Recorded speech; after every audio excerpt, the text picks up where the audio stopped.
문제가 워낙 심각하기 때문에 한국노동연구원의 은수미 박사님을 모시고 비정규직의 우리나라 이 상태와 이 고질적인 이제 청년 실업의 문제들에 대해서 강의를 듣도록 하겠습니다. 은수미 박사님 소개합니다. 네, 반갑습니다. 앉아서. 예. 우선 이렇게 만나뵙게 돼서 굉장히 반갑습니다. 그리고 대부분이 저보다 선배님이 많으신 것 같아서 그것도 굉장히 반갑습니다. 왜냐하면 요즘 저뿐만 아니라 한국노동연구원이라는 국제기관의 모든 연구자들이 상당히 많은 고민에 휩싸여 있습니다. 얼마 전에 이제 저 같은 경우는 일본에 한 달 동안 일본 비정규직 실태조사 때문에 갔다 와서 곧바로 경고를 먹은 상태입니다. 제가 지금 특정 신문에 칼럼 기고를 한 1년 이상 했는데 그 주제가 계속 비정규직이었고 특히 정부의 비정규직 입법에 대해서 어쩔 수 없이 학자적 양심으로서 반대 의견을 지속적으로 표명할 수밖에 없었습니다. 그러다 보니까 한 1년간 징계를 하니 많이 하다가 결국 1년 만에 칼럼을 중단해달라는 요구를 받았고요. 고민을 참 많이 했습니다. 이제 두 가지 때문에 고민을 많이 했는데 정부의 비정규직 입법 개정이 적절한가 그렇지 않은가에 관해서는 한국노동연구원의 박사들하고 수차례에 걸친 논의를 거쳤고요. 대다수의 박사들이 저 입장에 동의를 했습니다. 현재의 한국 비정규직의 상태로 봐서는 입법 개정은 불가하다라는 점에 대해서 동의를 했습니다만 그 문제에 대해서 공개적으로 발언을 하는 것이 국제연구기관에 있는 사람으로서 적절한가에 대해서는 엇갈리더라고요. 우선 상당수가 물론 결론적으로는 그건 은수미 박사의 개인적인 양심의 문제이다라고 하지만 대체적으로는 자제해 줄 것을 요구했습니다. 그 이유는 우선은 저뿐만 아니라 그것을 계기로 해서 한국노동연구원 전체에 압력이 들어오는 상황이기 때문이기도 하고요. 즉 동료들이 다칠 수 있다는 게 저로서는 참 힘든 상황이었고, 두 번째로는 실질적으로 국제연구기관, 즉 국민의 세금을 받는 집단이 국민을 위해서 하는 일이 뭘까, 즉 그 의미가 뭘까에 대해서 정부 정책을 지원하는 것이다라는 의견서부터 그렇지 않다는 의견에까지 의견이 다양히 나뉘어졌습니다. 어쨌든 저의 부족함 때문에 동료 박사 다수의 동의를 얻지 못한 상태에서 계속적으로 칼럼을 쓰는 것은 무리다라고 판단해서 저는 일단 중지를 했습니다만, 그러면서 생각한 점이 굉장히 많습니다. 제가 물론 그 칼럼을 안 쓴다고 다른 칼럼은 반드시 안 쓰냐, 그렇지는 않습니다.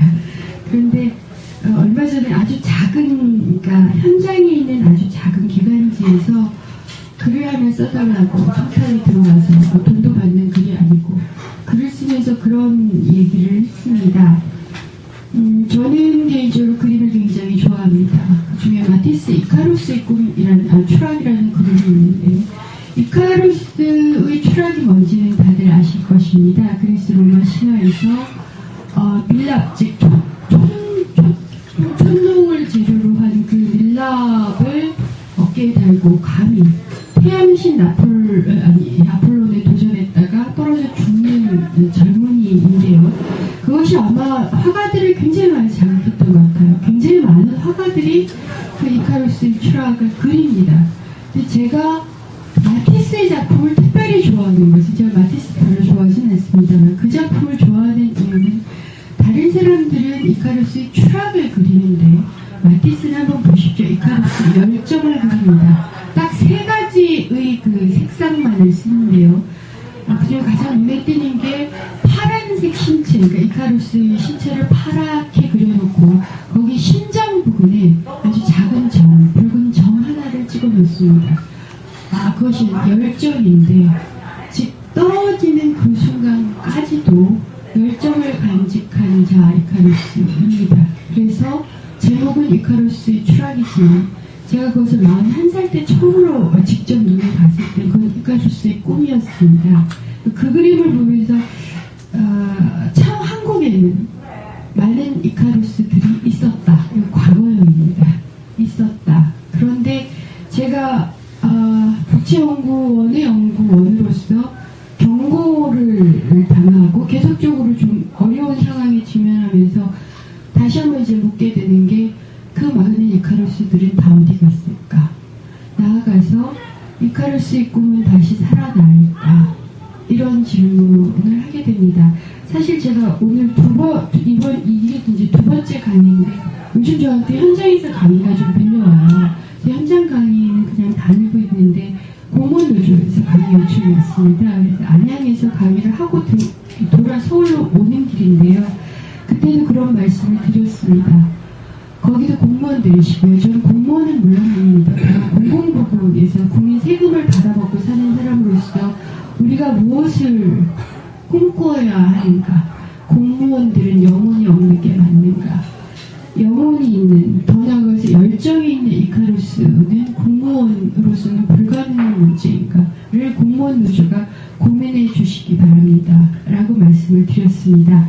제가 이제 앞전에 참 여러 선배님들이 있으셔서 굉장히 반갑다라고 말씀드린 게 후배인 저희들이 현재 하고 있는 여러 가지 고민들을 선배님들께서 예쁘게 어루만져 주시고 또한 그런 고민을 좀 부축해 주셨으면, 물론 과거의 과감한 열정 같은 것은 없을 거라고 생각을 합니다만 그래도 아직 붉은 가슴을 가지고 있는 청장년들이 꽤 많다라는 걸 제가 요즘 현장을 돌면서 느끼고 있습니다. 이제 그러한 고민을 담아서 제가 좀 약간 개정을 해서 쓴 글이 오늘의 발제문이 되겠습니다. 좀 시작을 해보겠습니다. 발제문을 그러니까 참고는 하겠으나 반드시 발제문하고 일치하지는 않을 것 같습니다. 제 강의 스타일이 점점 더 자유로워지고 있어서 그냥 도표나 통계는 필요한 자료로서 활용을 하겠습니다. 말씀드렸지만 제가 일본에 한 달간 가 있었다고 했습니다. 왜냐하면 몇 가지 이유는 있는데 우선 우리나라 정부가 일본을 많이 베낀다라는 것 때문이었습니다.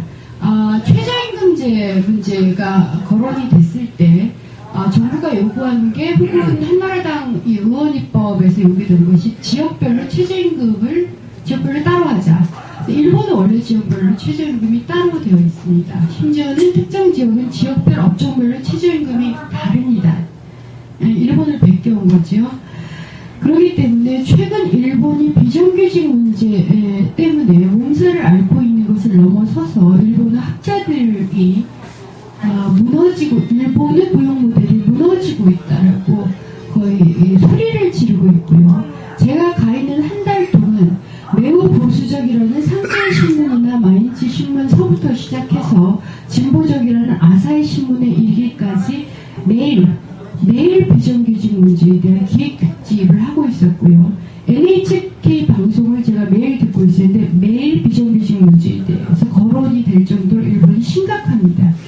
어느 정도 심각하냐면 제가 있을 때 1월 초였는데 한국으로 보면 노동부의 근로기준 국장쯤 되는 사람이 언론 인터뷰에 나왔습니다. 나와서 자민당하고 반대되는 입장을 그대로 밝혔을 뿐만 아니라 아주 과감한 발언을 하던데, 뭐라고 발언했냐면 일본이 이제 최종적으로 완전히 유연화를 시킨 게 2003년 파견법입니다. 2003년 파견법을 거론을 하면서 당시 아마 주무 과정이었던 것 같고 그 당시 그 파견법 개정을 반대했었던 것 같습니다. 그 일본 사람이 뭐라고 발언을 했느냐면 2003년 파견법 개정을 할복을 해서라도 막지 못한 것에 대해서 국민 앞에 사죄를 드립니다. 또한 당시에 파견법이 개정되었음에도 불구하고 우리 국에서 아무도 자살하지 않았다는 것은 굉장히 부끄러운 일입니다. 라고 발언을 했고요. 그리고 나서 1월 5일에 일본 후생성 장관, 그러니까 우리나라 노동부 장관이 제조까지 파견을 허용한 2003년 파견법은 다시 바뀌어져야 합니다. 라는 발언을 했습니다. 이 발언 내용은 한국신문에도 그대로 인용이 되었더라고요. 바로 이제 이런 상황이기 때문에 것도 저희 주요한 이유였고요. 물론 또한 학문적인 관심이 굉장히 컸습니다. 도대체 믿을 수 없을 정도로 일본이 무너진 이유가 뭘까? 왜냐하면 일본에 제가 4번쯤 갔는데 일본의 긴자에 지금도 가면 70년대 맥주집, 100년이 된 빵집, 천황한테 맨 처음 빵을 만들어서 바친 그런 빵집들까지 있을 정도로 일본은 인간과 숙련을 중시하는 사회, 그리고 그런 고용 모델이 있다라고 알려져 왔습니다. 그런 일본에서 숙련을 중시하지 않고 인간을 일회용 젓가락처럼 쓰다 버리는 일일 파견 같은 아주 최악의 파견 근로자가 왜 증가하고 있는 것일까? 그리고 왜 그렇게 그것이 급속하게 드러나고 있는 것일까라는 것이 저는 고민이었습니다.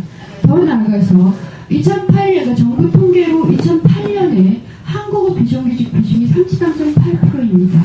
그런데 일본의 비정규직 비중이 그것보다 조금 많습니다. 2008년에 34.5%입니다. 제가 문제제기에 썼듯이 이것을 동일한 맥락에서 비교할 수는 없습니다. 왜냐하면 일본은 규제를 다 풀었다고 보시면 됩니다. 반면 한국은 규제를 일본에 비해서 반도 안 푼 겁니다. 그런데 비정규직 비중이 같다, 거의 비슷하다. 그러면 한국이 만약 지금 현재 정부가 요구하는 대로 기간제를 2년에서 4년 혹은 기간제한을 폐지하거나 파견업종을 확대할 경우 일본은 2배 정도는 비정규직이 늘어날 수 있고 일본에서 지금 나타나는 현상의 2배 정도는 나타날 수 있다라고 생각을 합니다. 그래서 그런 식으로 일본이 무너진 이유는 또 뭘까? 세 번째 질문은 저는 제가 공산당원을 일본에 가서 처음 봤습니다. 저를 이제 가이드, 제가 도요타가 있는 나고야시와 도요타시의 지역조사를 했었는데 그때 저를 가이드 하겠다고 나와주신 분이 우레로 이른이 되시는 일본 공산당원이었습니다. 한 줄 눈이 없으셨어요. 그러니까 50, 60년대 그 투쟁의 시기에 누나를 그러니까 죽창에 찔려서 잃어버렸다라고 말씀을 하시더라고요. 이제 그분이 나오셨는데 이건 일본으로서는 굉장히 자연스럽습니다. 왜냐하면 일본에서는 노동과 관련된 모든 자들, 그것이 노사정이든 학자든 목당 강가의 세대, 즉 현재 한 5, 60살 이상이 되는 세대만 그 노동 문제에 관심이 있다라고 알고 있고, 사실 제가 4번째 일본을 방문을 대부분 나이 드신 분들을 많이 만났는데 이번에는 달랐습니다. 그분이 가이드를 해주셨고요.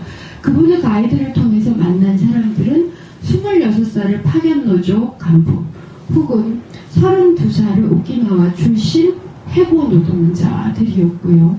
그들과 함께 히비야 파견촌의 집회에 함께 있었는데 그 당시에 전국적으로 젊은 자원봉사자들이 몰려왔습니다.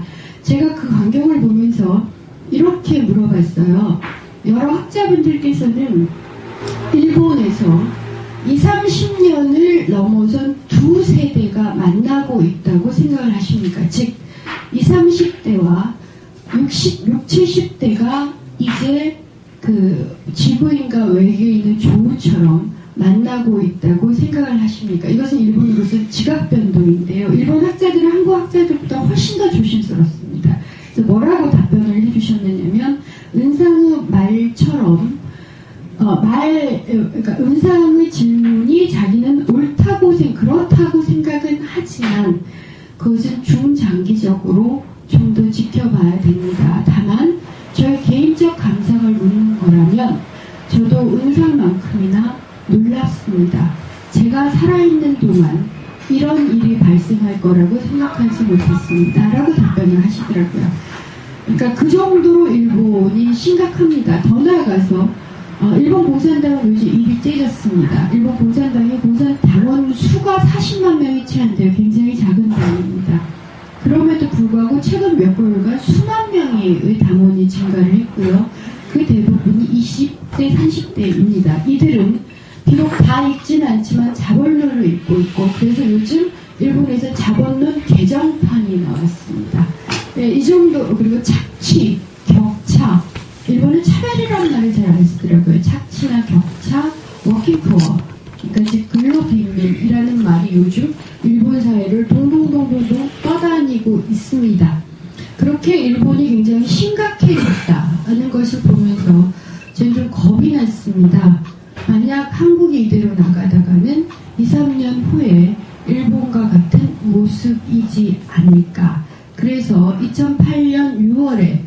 도요타의 그 자동차에서 해고된 27살의 파견 노동자가 동경의 그 중심부인 아키바라에 차를 몰고 가서 무고한 시민 7명을 그대로 죽여버리는 그런 일이 발생할 것은 아닐까, 이런 이제 고민이 좀 들었습니다.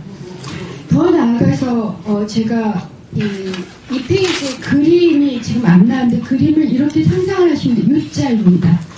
아시다시피 소득 불평등이 1980년서부터 1989년 정도까지 우리나라 소득 불평등이 굉장히 높았습니다. 지금 이런 곡선이었는데, 이때에서 그 이후에 97년까지 갑자기 이렇게 또 떨어집니다. 그러다가 97년 이후에 다시 올라가는 요 양상, 계속 지속되는 이제 이 양상 그림을 제가 보여드린 거고요. 저는 1980년에서 87, 88년까지 물론 소득 불평등은 굉장히 높았지만 그래도 열정의 시대였다고 생각을 합니다. 민주화를 꿈꾸었던 젊은이든 돈을 벌겠다고 생각을 했던 젊은이든 한국은 그들에게 가능성이 그러니까 나라였었다고 생각을 합니다. 그리고 그러한 열정은 그러한 열정은 보답을 받았습니다. 왜냐하면 소득불평등 지수를 보면 1989년서부터 떨어지기 시작해서 97년까지 상당히 낮습니다. 이건 국가적으로도 그 당시 한국 사회가 다른 국가에 비해서 소득불평등이 낮았고요. 저는 그때 감옥에 있었기 때문에 잘 실감은 못하지만 그때 X세대, N세대라는 말이 나왔고, 어떤 국민의식 조사 결과를 보니까 국민의 60% 정도가 나는 중산층이요라고 대답을 하셨더라고요. 그리고 나서 97년 이후에 갑자기 상황이 돌변했습니다. 그리고 그 상황이 2008년 경제위기가 일어난 때까지 전혀 개선되지가 않았습니다. 그것을 제가 우울한 자화상이라고 표현을 했고, 다시 그러한 부부 시대, 즉 소득불평등이 낮아지는 시대로 되돌아갈 전망이 저희 같은 학자가 아무리 찾아도 보이질 않아서 이것은 우울의 시대를 넘어선 비관의 시대가 아닐까. 더 나아가서 제가 최근에 청년층들, 즉 20에서 29세의 청년층들 인터뷰를 하고 있습니다. 작년에 인터뷰를 하면서 그런 질문을 꽤 많이 했어요. 맨 마지막에 다른 인터뷰 다 한 다음에 촛불 집회에 참여를 해보셨어요? 이렇게 질문을 했는데 그 청년들의 대부분이 뭐라고 대답을 하냐면 관심이 있다 없다. 처음에 이런 대답을 하고요. 관심이 있어도 시간 없습니다. 이렇게 대답을 합니다. 왜냐하면 제가 이 취재가 아니라 인터뷰를 했던 청년층들이 서비스 업종에는 정규직 혹은 비정규직들이었는데 하루 평균 10시간 이상 일을 해야 하고요. 녹초가 되는 상황이고, 더 나아가서 끊임없이 경쟁 담론에 시달립니다. 예를 하나 들어보면 SKT 그 콜센터가 콜센터 중에서 가장 유명하기 때문에 그 예를 좀 들어보겠습니다. 왜 유명하냐면 SKT 콜센터 출신이다. 그럼 그 업계에서 비정규직으로 나가 고용되기가 굉장히 좋습니다. 엄청나게 빡세게 일을 시켜서 거기서 훈련된 사람이라면 눈 감고도 그냥 뽑는다라는 얘기인데, 그 실정을 보면 예를 들어서 이런 겁니다. 아마 전화를 걸어보셨을 거예요. SKT나 이런 핸드폰 콜센터에 전화를 한번 걸어보시면 안녕하십니까, SKT 누구누구입니다. 고객님 무엇을 도와드릴까요? 이렇게 말을 해서 그게 2분 내에 끝나야 됩니다. 그러니까 2분 콜인데요. 그러니까 우리들이 전화를 걸면 꽤 기다려야 되는 경우도 있지만 그 노동자들 입장에서는 2분 동안 전화를 받으면서 고객이 요구하는 모든 상담을 2분 내에 인터넷을 통해서 해결을 해드려야 됩니다. 왜냐하면 평균 하루에 220콜을 일일 8시간 동안 해야 되고요. 220콜을 해서 1년에 받는 기본 액수가 보통 연봉 1,400만원 정도가 됩니다. 그리고 이 220콜이 넘어야만, 그러니까 콜러 카운트가 됩니다. 넘어야만 일종 인센티브가 나와요. 그리고 그 사업장에서 가장 한 달 동안 가장 많은 콜을, 그러니까 점수를 받은 사람에 한해서 70만 원을 주는 아주 피말리는 경쟁을 합니다. 근데 콜만 많이 받으면 안 돼요. 그러니까 현장에는 관리자는 없습니다. 근데 모든 콜의 기록이 녹취가 됩니다. 그래서 예를 들어서 과잉콜이라는 게 있어요. 과잉콜이 되면 마이너스 1점. 과잉콜이라는 것은 예를 들어서 고객님의 요금 계산서는 어떠어떠합니다 라고 말을 해야 되는데 고객님은 요금 계산서는 어떠어떠하십니다 라고 할 경우 말을 잘못했을 경우 과잉콜이라고 해서 마이너스 1점 되고요. 그 다음에 플러스가 되는 경우는 딱 한 경우입니다. 친절콜이라고 해서 그것도 5점이 상한 선입니다. 그러니까 5번 이상은 친절콜을 등록을 못하는데 고객께서 이렇게 전화를 주신 후에 너무 친절해서 감사합니다 라고 얘기하면 자기가 그런 콜을 받았다고 그러니까 알리는 거죠. 그러니까 아무리 많이 10번을 받아도 그건 소용없습니다. 5점 상한이지만 과잉콜은 마이너스 한도가 없습니다. 무조건 깎입니다. 이런 피말리는 경쟁에서 보이지 않는 관리자에 의해서 끊임없이 관리를 받고 있기 때문에 이 젊은이들은 경쟁이 너무 익숙합니다. 그래서 제가 인터뷰를 한 친구 같은 경우는 전문대를 나와서 계속 비정규 현장만을 다룬 사람인데 부당하다고 생각하지 않으세요? 라고 얘기했더니 자기가 인터뷰를 하기 직전까지 단 한 번도 이게 부당한 일이라고 생각을 해본 적이 없답니다.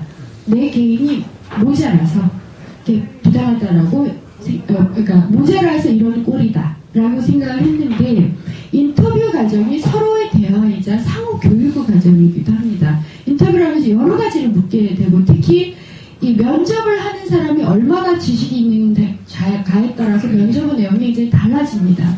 제가 이 면접만 5년을 해왔기 때문에 그러니까 결국 상호의식화가 돼버린 거죠. 그러니까 다른 질문들 다른 회사는 이렇게 하는데요. 저쪽은 그러니까 노동법상 이건 불법이라고 알고 있는데요. 이런 이제 질문을 계속 하니까 이거 뭐 좀 문제가 있구나라고는 생각을 하게 됐습니다. 그리고 나서 그분한테 맨 마지막으로 물어봤어요. 29살인데 꿈이 뭐세요? 라고 물어봤더니 정규직이 되는 거예요. 이렇게 대답을 합니다. 근데 제가 20대 때 어떤 꿈을 꿨는가를 생각을 해보면 저는 정규직이 된다 안 된다 이런 건 생각도 안 했고요. 나라와 민족을 위해서 사랑도 할 수 없다. 나라와 민족을 뒤집어 버리겠다라는 꿈을 꿨던 것 같습니다. 그런데 20대의 제가 만난 청년들 중 누구도 정규직 꿈을 꾸는 것 정도만 해도 그나마 나았습니다. 그래서 제가 내린 결론이 촛불 집회 때 20대가 나오지 않았다고 욕하지 말아라. 20대로 하여금 그 피말리는 경쟁 속에서 정규직이나마 일자리를 얻어보겠다고 꿈을 꾸게 한 책임이 누구인가 이런 생각을 하게 됐고요. 제가 이미 40대의 그 기득권층이 됐기 때문에 저 굉장히 부끄러웠습니다. 그래서 20대에게 꿈을 주지 못한 저처럼 꿈을 꾸게 하지 못한 책임이 얼마나 컸던가라는 게 저로서는 너무너무 절절했습니다. 이제 이런 문제가 있고요. 또 하나 이제 제가 이 비정규직 문제에 대해서 제가 요즘에 고민을 하는 게 이런 말씀 많이 들었을 것입니다. 1997년 이후에 수출과 내수의 상관관계가 없어졌다. 혹은 트리클다운 이펙트라고 해서 낙수물 효과라고 그러는데 대기업에서 돈 많이 벌면 그 이윤이 아래로 쭉 내려가는 떡고물 떨어지는 이러한 효과가 없어졌다라는데 그 단적인 예가 이걸 삼성경제연구소라는 곳에서 삼성경제연구소 별로 안 좋다고 생각하시는 분도 계실지 모르지만 간혹 보면 굉장히 좋은 연구를 하십니다. 그 삼성경제연구소에서 나온 연구 보고서에 나온 내용입니다. 이 3페이지를 보시면 보통 소비 투자도 건설 투자고 설비 투자를 많이 보고요. 수출은 상관관계를 많이 봅니다. 1987년에서 1997년을 보시면 아주 독특한 게 그러니까 소비가 설비 투자에 끼치는 영향이나 설비 투자가 수출에 끼치는 영향이 몽땅 플러스입니다. 특히 1987년에서 97년은 소비가 우리나라가 수출 의존이 높은 국가이긴 합니다만 소비의 비중도 매우 높아져서 소비의 긍정적 효과도 커졌던 시기입니다. 다른 말로 말해서 임금을 많이 줘서 그들이 지갑을 열고 내수를 진작시켰다 이렇게 보시면 됩니다. 그런데 1998년에서 2005년을 보시면 소비가 건설 투자를 진작한 거 외에는 몽땅 마이너스인데 이 건설 투자를 왜 진작했을까? 아파트를 많이 산 거죠. 그거 외에는 소비의 진작 효과가 없어졌습니다. 물론 이렇게 된 데는 여러 가지 이유가 있는데 주요한 이유 중에 하나가 고용 불안정 개수가 끼친 효과가 있습니다. 즉 고용이 안정적이면 소비에 끼치는 영향이 커지고 그 소비가 수출이나 투자를 진작시키는 효과 또한 커집니다. 그렇지만 고용이 불안정해질 경우 소비가 줄어들고 결국 수출이 아무리 늘어도 소비를 진작시키지 못한다라는 결론입니다. 여러 가지 이유가 있습니다만 다른 말로 해서 고용 불안정과 같은 비정규직의 증가가 사실은 98년 이후에 수출과 내수의 상관관계를 없애버린 아주 최악의 고용 모델을 만들어낸 이유 중에 하나였다. 즉 이건 다른 말로도 해석이 가능합니다. 이 비정규직 일자리라 함은 대기업은 비정규직 일자리가 사실은 적습니다. 우리나라 비정규직의 87%는 100인 미만 사업장이 있고요. 50인 미만 사업장이 50% 이상이 있습니다. 다른 말로 말해서 중소 영세 사업장일수록 비정규직을 고용한다. 따라서 이런 비정규직을 고용하는 중소 영세 사업장에서는 임금을 적게 줄 거다. 그리고 이 사람들은 임금이 적을 뿐만 아니라 고용이 불안정해서 무조건 지갑을 닫는다. 더 나아가서 우리나라는 이 승자 독식의 사회이고 패자 부활전이 없는 사회일 뿐만 아니라 첫 번의 선택이 평생을 좌우하는 사회입니다. 예를 들어서 두 사람이 똑같이 대학을 졸업하고 한 사람이 300인 이상의 기업에 취업을 하고 다른 한 사람이 100인 미만의 기업에 취업했을 경우 또한 어떤 사람이 정규직 일자리를 찾고 어떤 사람이 비정규직 일자리를 찾았을 때 이 사람의 10년 후를 이미 연구한 연구 결과들이 있습니다. 천양지차입니다. 이것은 신분의 차이로 나타납니다. 이들이 같은 대학을 졸업한 경우일 때조차도 300인 이상 기업에 들어가느냐 혹은 100인 미만 기업에 들어가느냐가 이 사람의 운명을 결정합니다. 그 중에 비정규 일자리를 찾았거나 혹은 100인 미만 기업에 있었던 사람한테 두 번째 라운드란 없습니다. 우리나라는 이 패자부활전이 없는 사회입니다. 그래서 20대에 5년간 비정규직으로 머물르면 거의 50% 그냥 하죠. 거의 50% 이상이 비정규직이 됩니다. 그리고 이 한 번 비정규직으로 35세가 되면 제가 이제 인터뷰를 한 경우는 제가 산불자라고 얘기를 합니다. 세 가지가 없어요. 아내 혹은 연인이 없습니다. 남자가 비정규직일 경우 절대로 안 사깁니다. 두 번째, 주택 청약 통장이 없습니다. 정기적으로 부어 넣어야 되는데 그럴 능력이 없고요. 세 번째, 자동차가 없습니다. 심지어는 중고차도 안 삽니다. 그 예를 들어보면 저희 연구원에서는 정규직만을 뽑는데 정규직 박사가 맨 처음 들어와서 하는 일이 이 차를 뽑는 거더라고요. 그걸 예상을 해보시면 비정규직은 35살 정도 된 남성 비정규직은 우리나라에서는 산불자입니다. 그래서 저 같은 경우가 우리나라의 저출산을 고민하시는 분들한테 그렇게 질문합니다. 일자리도 안 주면서 무슨 저출산을 우려하느냐. 사실은 이분들은 아이를 낳거나 가족을 꾸릴 그러한 능력이 없습니다. 그리고 아쉽게도 이 능력이 개인의 그 잘못이 아니라는 사실입니다. 제가 자료를 아마 여기에 가지고 나왔는지 18페이지를 봐주시기 바랍니다. 작년 2008년 노동부 통계청의 조사 자료에 따르면 우리나라 대입자의 비중이 83.8%입니다. 이게 OECD에서 거의 1, 2위예요. 다른 나라에 가보시면 아시겠지만 대입자가 50%가 넘는 경우가 굉장히 드뭅니다. 영국이요? 20%.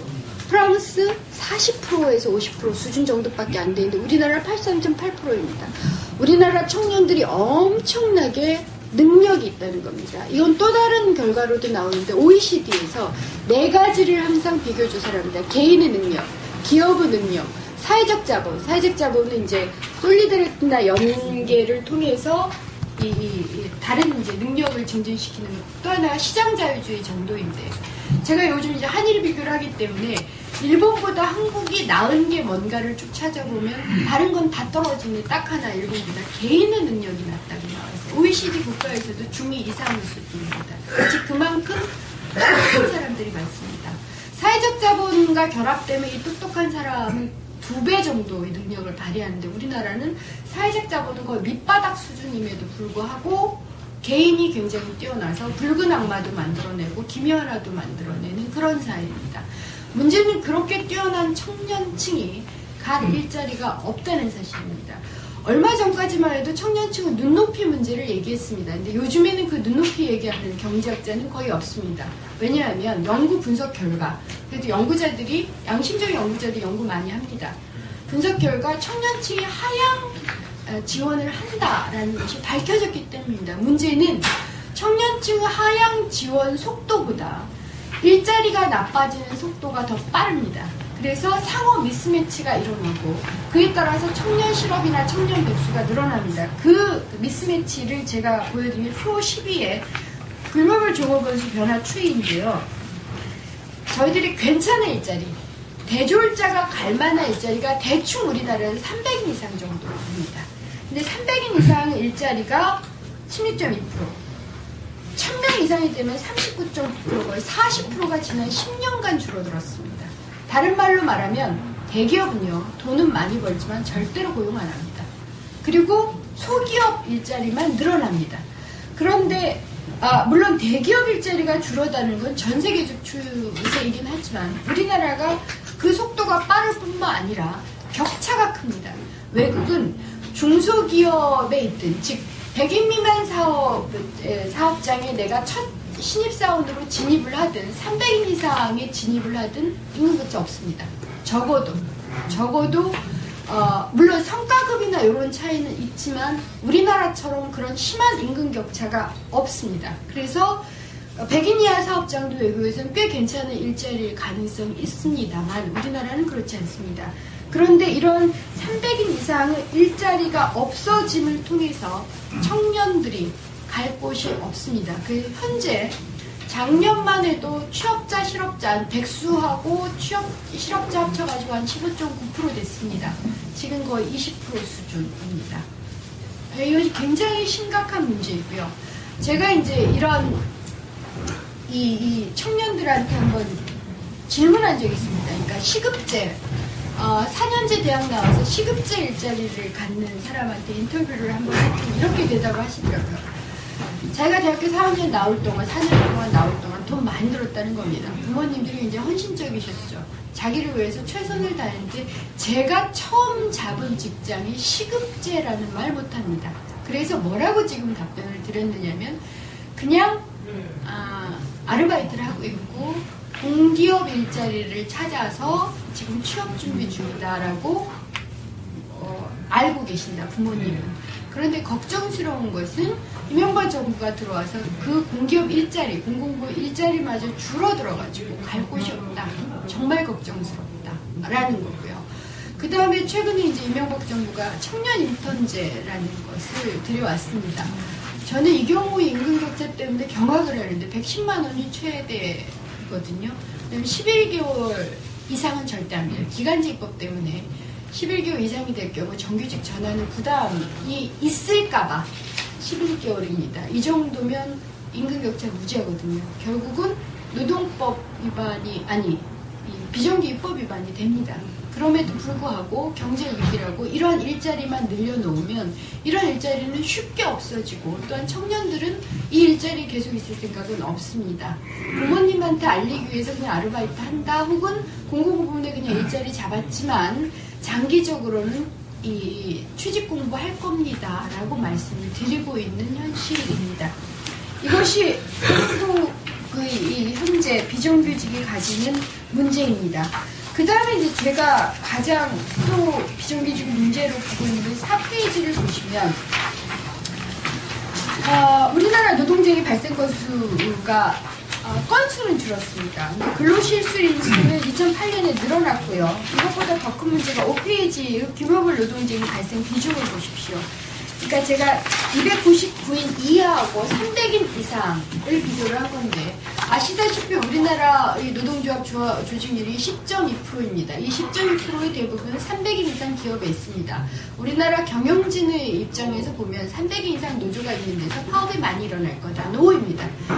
이 노조가 없거나 방금 만들어진 300인 미만 사업장에서의 발생 비중이 2배가 된 것이 2000년 이후입니다. 그래서 그 곡선이 차이가 나요. 이것을 제가 노사관계 이원화라고 보통 부릅니다. 노무현 정부가 막판에 굉장히 노력을 많이 했어요. 그래서 그거에 줄다가 2008년에 다시 늘었습니다. 이들 300인 미만은 비정규직쟁이이거나 혹은 그와 유사한 취약한 계층들의 쟁의입니다. 그런데 비정규직쟁이의 상당수가 쟁의 발생 건수에 산입이 되지가 않습니다. 예를 들어서 화물연대 비정규직자가 근로자입니다. 자영업주입니다. 그렇기 때문에 쟁의에는, 근로감독에는 사실을 하고 있지만 쟁의에는 산입되지 않습니다. 두 번째, 기름전자 지금도 해결이 되지 않았습니다. 거의 3년 가까이 됐죠. 쟁의 건수로 산입되지 않습니다. 왜냐하면 작업장 내부에서 파업 못합니다. 외부에서 시위를 하고 있죠. 쟁의 건수 산입 안 됩니다. KTX 쟁의 건수 산입 안 됩니다. 이런 비정규직쟁이 대부분이 쟁의 건수로 산입되지 않음에도 불구하고 발생 비중이 두 배라는 것은 얼마나 사회적인 위험이 심각한가. 우리나라 경영진들 노조 싫어하는데 노조 때문에 지금 문제가 되는 게 아닙니다. 오히려 노조로 포괄되지 않은 비정규직들의 문제가 굉장히 크다. 그래서 제가 표 3에 2008년 9월까지 제가 항상 이걸 카운팅을 합니다. 왜냐하면 지금 노동부에서 일일 상황 보고를 할 때 정규쟁인지 비정규쟁인지를 카운트를 안 해주기 때문에 제가 그걸 보고 이제 매번 카운팅을 하는데, 너무 바빠가지고 2009년 9월, 8년 9월까지밖에 2008년 건 아직 못했습니다. 거기 보시면 쟁의들, 주요 쟁의들, 그러니까 이것은 쟁의가 노동쟁의로 산입된 경우도 있고 그렇지 않은 경우도 있습니다만 몽땅 카운팅을 해보시면 대부분의 특징이 100% 간접고용입니다. 그러니까 제가 간접고용에 대해서 오늘 주요하게 설명을 드리겠지만, 비정규를 연구하는 저희 같은 경우 제가 항상 부탁을 드리는 게, 이번에 철도공사에서 비정규직들을 해고를 했습니다. 그래가지고 지금 KTX를 타시려면 그 서울역고 내에서 천막 치고 쟁의하고 있거든요. 그 사람들 유인물을 한번 읽어보시면 정규직화라고 써있지 않습니다. 직접 고용을 해주십시오. 직접 고용 비정규라도 해주십시오. 이것이 부탁입니다. 아주 소박합니다. 대개의 경우 비정규인데도 간접고용. 간접고용이죠. KTX 승무원도 간접고용일 뿐만 아니라 요즘 공공부문은 간접고용이 유행입니다. 요즘 여러 가지 유행 중에 하나가 간접고용인데, 간접고용은 이렇게 생각을 하면 됩니다. 한 번 간접고용이 되면 되돌아올 수 없습니다. 루비콘강을 걷는 해사르 이상이 심각한 문제다라고 저희들은 이해를 합니다. 그래서 어쨌든 이런 쟁의가 많다. 그 다음에 이제 비정규직 기준이나 이런 7페이지, 8페이지는 참고를 하시면 되는데, 제가 표 8페이지, 표 7만 좀 봐주십시오. 제가 요즘 경제위기 시 고용대책의 핵심이 뭡니까? 라고 얘기하면 제가 첫 번째로 대답하는데, 사회보험 보장 시스템의 근본적 개선이고 무조건 재정을 퍼부어달라라고 요구를 합니다. 이것만 하나 해결을 해도 경제위기는 극복이 됩니다. 경제위기 극복 이후에 적어도 거의 좌절의 10년을 겪지 않는다라고 보고 있기 때문입니다. 뭐 국민연금이나 의료보험 말이 많기 때문에 그건 좀 지역가입 문제에 대해서 여러 가지 해석이 있기 때문에 어쨌든 그건 차차 고용보험만을 보겠습니다. 고용보험은 아시다시피 실업자가 됐을 경우 실업급여를 받을 수 있는 자격을 부여하는 것이기 때문에 무지하게 중요합니다. 그런데 비정규직이라고 왼쪽에 하나, 둘, 셋, 넷, 다섯, 여섯 번째 비정규직만 딱 보시면 쭉 하늘 건너서 2008년 고용보험, 비정규직 고용보험 적용률 39.2%. 이게 평균이기 때문에 이나마 많은 겁니다. 시간제를 한번 봐주십시오. 제가 여성의 시간제 근로 요즘 무지하게 늘어나는데요. 그 다음 이명박 정부의 대책 중에 하나가 청년 인턴제 플러스 단시간 근로의 확산입니다. 즉 시간제 확산인데, 고용보험 그나마 비정규직법 때문에 높아진 게 6.3%입니다. 즉 비정규직의 경우는 고용보험 수혜율이 39.2%이다. 그리고 정규, 비정규 합쳐서 60%가 아니라 평균 한 50%. 즉, 내가 고용보험을 내는 사업장에 있는 경우가 임금 근로자의 50%다. 그러면 이 50% 중에서 다시 내가 실직을 당했다. 라고 했을 때 그것을 실제 수혜를 받는 사람들은 그 50% 중 39%입니다. 다시. 그래서 저희들이 조사를 해보니까 이번에 이제 좀 이렇게 제한을 그러니까 실업급여 수급 자격을 좀 완화하기 전까지 실질적으로 해고가 됐을 때 실업급여를 받는 사람들이 10%가 안 되는 것으로 나왔습니다. 즉 다른 말로 말해서 우리나라는 임금이나 뭐 이 격차가 클 뿐만 아니라 실제로 가장 문제가 되는 실직이 됐을 때 실업급여를 통해서 일정하게 생계보장이 가능한 사람이 그 퍼센트가 10% 정도다라고 보시면 됩니다. 그 다음에 또 이 10%를 저희들이 또 직업병이라는 찬찬히 살펴봅니다. 왜냐하면 10% 중에서 얼마를 생계를 보장하려면 얼마를 받아야 된다 이런 게 좀 있지 않습니까? 그런데 우리나라의 사회보험 시스템은 기여 시스템입니다. 즉 내가 기여한 만큼 가져간다. 내가 돈 낸 만큼 가져가입니다. 즉 내가 얼마 임금을 받으면 그 임금의 일부를 퍼센테이지로서 내게 되고 그 낸 것의 최대 50% 정도를 받게 됩니다. 근데 아시다시피 비정규직은 임금이 정규직은 절반 수준이고 심지어는 20-30%인 경우도 상당히 많습니다. 특정 직종에서는 그 사람들은 실업보험 자격이 돼도 고용보험 자격이 돼도 그 임금을 예를 들어서 한 80만 원 받는다 치면 그 임금의 40% 그러니까 50% 40만 원 정도 이게 최다입니다. 모두가 40만 원 받는 것도 아니고를 아무리 길어봤자 10개월 받을 수 있습니다. 이번에 노동부에서 1개월 늘려줬습니다. 11개월로. 그래서 우리나라는 실업자 없습니다. 우리나라 지금 이렇게 지금 고용 문제가 악화됐는데도 3.6% 실업률이 나오는 이유가 우리나라 사람들은 현명해서 내가 실업자로 먹고 살 수 없다는 걸 오래전에 알고 있었습니다. 그래서 다른 방식으로 적응을 하십니다. 근로빈민이 되시거든요. 그러니까 일을 어떻게든 조금씩 먹고 살다 말다 하는 자력갱생 시스템입니다. 혹은 청년들은 군에 가죠. 아니면 대학원에 가서 캥거루 주게 됩니다. 즉 부모 호주머니에 들어가서 삽니다. 문제는 그 부모들이 50대의 부모들이 일자리가 없다는 게 또 문제입니다. 그래서 동반 자살 형태가 경제위기시 일어나고요. 경제위기가 아닌 경우는 그래도 생존 능력이 뛰어난 개인으로 그냥 먹고 삽니다. 그래서 사회보험 가입률이 너무 적고 사회보험이 가입된다 하더라도 급여 정도나 급여 기간이 너무 낮아서 적어도 저는 과감하게 이런 말까지 합니다. 근로빈민 일자리를 늘리느니 실업자를 늘리자라고 얘기하자. 거기에 대해서 제가 정말 책임을 지라면 책임을 지겠다. 그게 낫다. 그리고 그것에 대해서 국민적 동의를 얻자. 만약 실업급여를 주고 그것에 대해서 직업훈련까지를 결합시켜서 이들이 차후의 경제위기 시기에 좋은 일자리를 갈 수 있는 시스템만 만들어준다면 지금의 경제위기 시기에 IF 정도, 그러니까 1997년 정도로 실업을 늘리는 것이 필요할 수도 있다. 물론 이건 단기적인 대책입니다. 그 대표적인 예가 프랑스예요. 지금 프랑스가 실업률이 10%입니다. 프랑스를 제가 작년에 갔다 왔는데 프랑스는 실업률이 10%임에도 불구하고 죽어도 비정규직을 안 씁니다.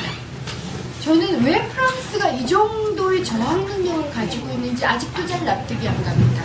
왜냐하면 프랑스에는 10, 20, 40이라는 말이 있습니다.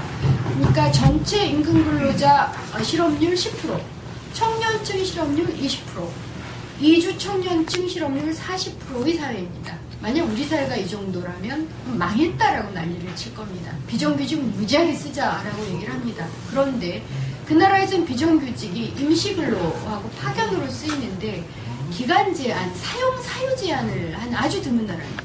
일시적으로밖에 쓸 수가 없습니다. 그렇기 때문에 비정규직 비율이 10%에서 20% 사이 정도를 왔다 갔다 하고 OECD 국가 중에서 평균 이하입니다. 우리나라는 다른 대책을 썼을 겁니다. 실업을 늘리는 대신 비정규 근로를 늘렸겠죠. 실업을 늘리든 비정규 근로를 늘리든 나쁜 것, 그러니까 좋지 않은 것은 마찬가지지만 적어도 일자리 안정성이나 향후의 경제위기 극복 능력이나 혹은 이 향후의 어떤 생산성 정도로 보면 오히려 저는 이런 상황이라면 실업률을 늘리는 게 좀 더 낫지 않겠느냐. 물론 저는 이런 문제 제기도 많이 받습니다. 박사, 실업을 늘려버리면 소비가 늘지 않습니다. 역으로 제가 묻습니다. 실업급여 수준도 안 되는 급여를 받는 사람들이어서 소비가 늘어납니다. 적어도 일하는 자라면 소비는 할 수 있어야 되는데 이들은 소비 안 합니다. 그렇다면 그냥 먹고 살게 하자. 그런 근로 하게 하지 말고 오히려 그 시간에 노동하게 하지 말고 교육받게 하자. 그게 특히 청년층한테는 필요한 게 아니냐라는 과감한 얘기도 합니다. 물론 그것도 오래 끌고 갈 수는 없습니다만, 그리고 이런 의견이 우리 사회에서는 받아들여지지 않을 것이라고 알고 있어요. 우리나라는 무노동 무임금의 이 철학이 있는 것 같습니다. 일하지 않는 자는 먹지도 말라. 이게 노조의 노래이긴 했지만 사실 이게 철학이 아닌가 하는 생각이 듭니다. 그래서 일하지 않고 다른 사람은 세금을 통해서 실업급여 받고 살게 한다는 것, 그건 참 사회적으로 부도덕하고 모랄 해저드라고 얘기를 하는데, 저는 대기업은 모랄 해저드가 훨씬 더 심각한 것이지 실업급여를 받게 하는 것이 왜 모랄 해저드인지 아직도 잘 이해를 못하겠습니다. 그 다음에 이제 제가 이제부터 간접고용 문제에 대해서 좀 말씀을 드리겠습니다.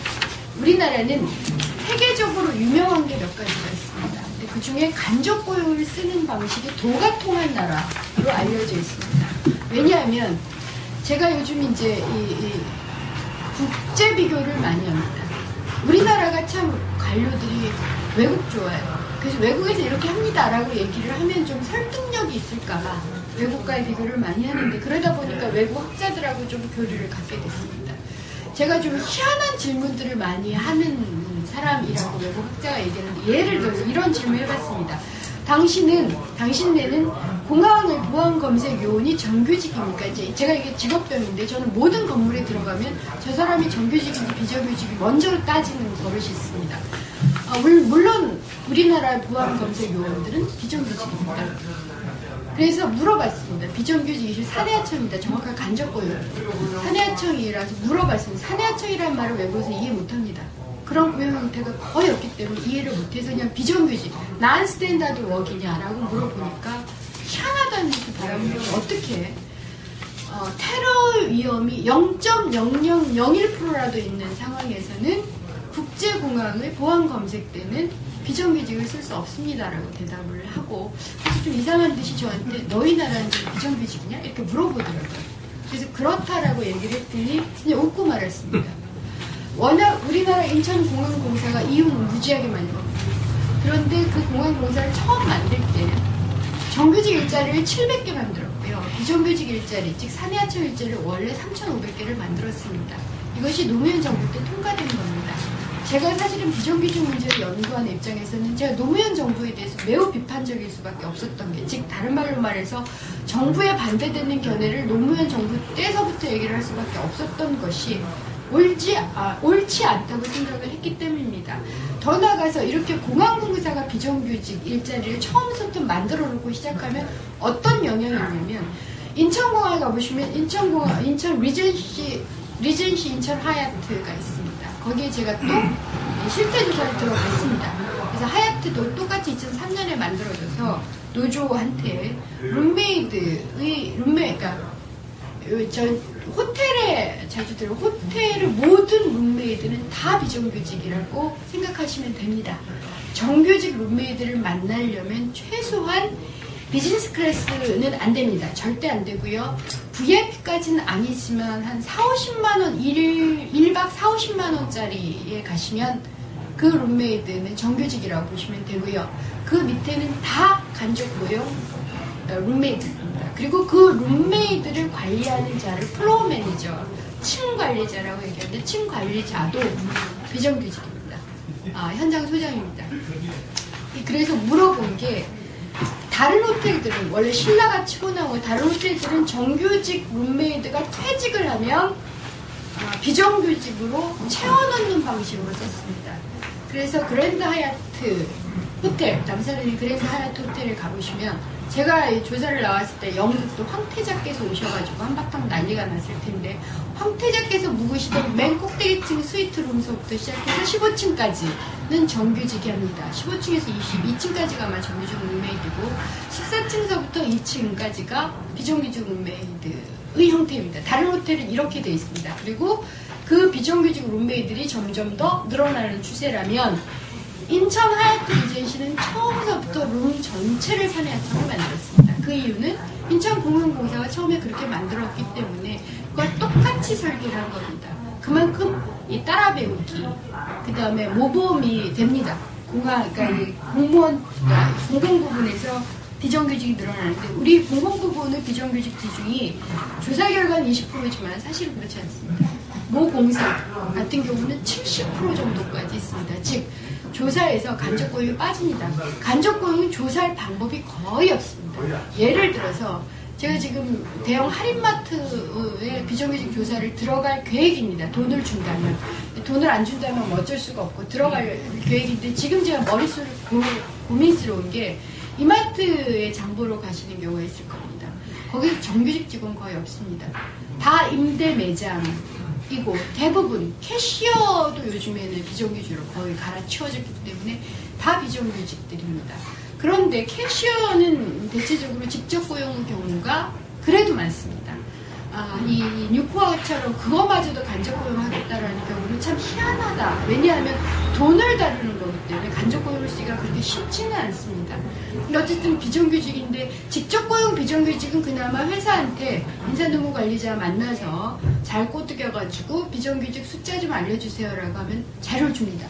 그런데 간접 고용, 임대 매장의 경우는 본인들이 자료를 가지고 있긴 합니다.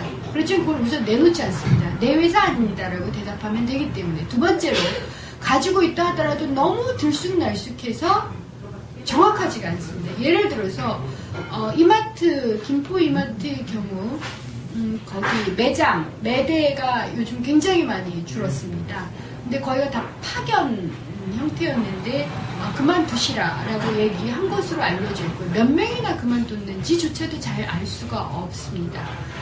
또한 또 하나의 문제가 이래 현대자동차 같은 경우는 사내하청이 매우 안정적이라서 TO 확인을 할 수 있습니다. 현대자동차는 적어도 인사노무관리자를 만나서 TO를 주십시오 그러면 몇 명 이렇게 딱 뽑아줍니다. 근데 문제는 그 TO가 정확하지 않습니다. 왜냐하면 사내하청은 현대자동차 울산 공장에 사내하청이 약 9,000명, 요즘 줄어가지고 한 6,000명 정도 될 건데 110개의 업체로 나뉘어져 있습니다. 근데 이 110개의 업체에는 TO를 받으면 TO 플러스 3에서 7% 정도의 인력을 더 가지고 있습니다.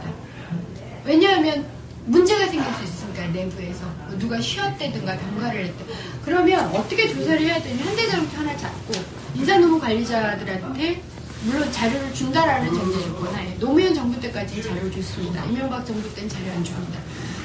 해서 TO를 먼저 잡습니다. 근데 이 TO 플러스 이게 3%인지 5%인지 10%인지 알 수 없기 때문에 이번에는 하청업체에 들어가야 됩니다. 즉 110개의 하청업체의 현장 소장이나 CEO를 몽땅 만나서 몇 명인지를 다시 뽑아내서 비교를 해야지 간접 고용이 조사가 됩니다. 이런 상황일 때는 간접 고용을 조사하려면 단 하나의 방법밖에 없습니다. 근로감독관 몽땅 풀어가지고 조사시키는 방법이 하나가 있습니다. 단 기업이 말을 듣는다라는 조건하에 즉 세무조사하겠다라는 강경책을 쓰지 않는 한 그 조사가 안 됩니다. 그래서 어느 나라가 파견을 제외한 간접 고용은 사실은 조사가 불가능해요. 우리나라도 마찬가지입니다. 그런데 우리나라는 파견이 아니라 파견도 일본 같은 경우는 거의 시간당 파견을 합니다. 이런 얘기를 들어보셨을지 모르겠는데 일본이 린 생산 방식이다, 적기 생산 방식이다 해서 한동안 굉장히 유명했습니다. 도요타 모델이라서 적기 생산 방식이라 하면 그러니까 재고를 없애는 방식이죠. 수요에 딱 맞춰서 생산을 하는. 근데 일본 학자들의 정부 관료가 뭐라고 얘기하면 이게 지트라고 얘기하는데요. 이런 적기 생산 방식이 이제는 상품이 아니라 인간에게 적용이 됩니다. 인간에게 재고가 없이 하려면 어떻게 해야 되느냐면요. 매일 혹은 매시간 갈아치워야 됩니다. 일본 실제 파견을 풀면서 그 짓을 했습니다. 그래서 최근에 일본 지금 의회에 상정된 법안이 뭐냐면 이건 세계 최초의 법입니다. 대체로 파견은 상한선을 둡니다. 예를 들면 1년 이상 못 쓴다, 2년 이상 못 쓴다, 3년 이상 못 쓴다라는 것이 전 세계 파견법 특징인데 일본만 드디어 유일하게 30일 이상은 쓰자. 즉 30일 이하의 파견을 금지한다. 1일 파견 금지법이 그겁니다. 를 아직 의회를 통과 못했고 지금 아마 중의회 해산돼서 총선이 예정됐을 뿐 중의회 해산이 아직 안 된다. 즉 총선이 예정돼 있는데다가 자민당이 집권하기가 좀 힘들 것 같아서 그 법은 지금 상정된 상태에서 통과는 안 됐습니다만 즉 최소한 근로계약을 30일 이상을 해달라는 요구하는 법안을 일본이 내각에서 통과시켰습니다. 그래서 사실은 파견도 굉장히 문제입니다만 다만 파견의 좋은 점 하나는 등록이 굉장히 정확하게 돼 있어서 조사는 된다는 겁니다. 근데 이제 사내하청 혹은 사내하도급 이게 조사가 안 됩니다.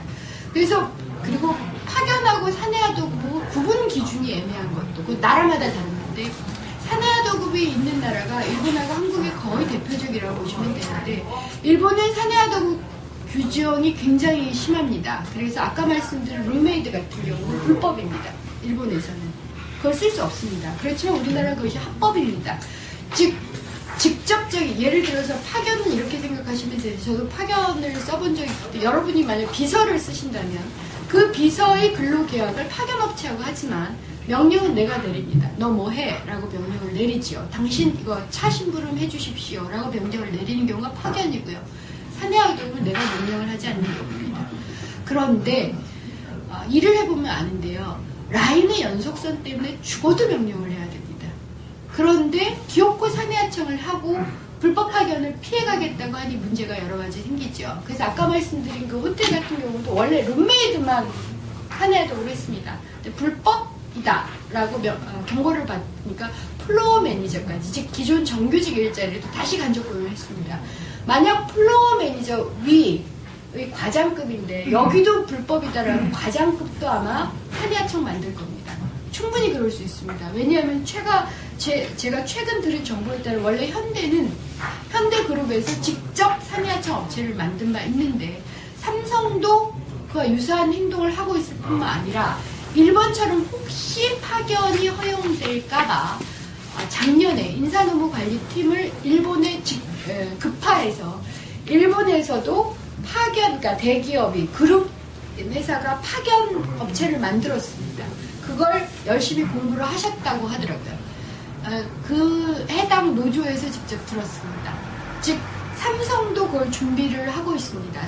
그래서 사내하청으로 쓰든 파견으로 쓰든 둘 중에 아무거나 쓰겠다라고 지금 대기업들이 준비를 하고 있다. 그리고 이렇게 사내하청을 많이 쓰는 이유는 싸서 그렇습니다.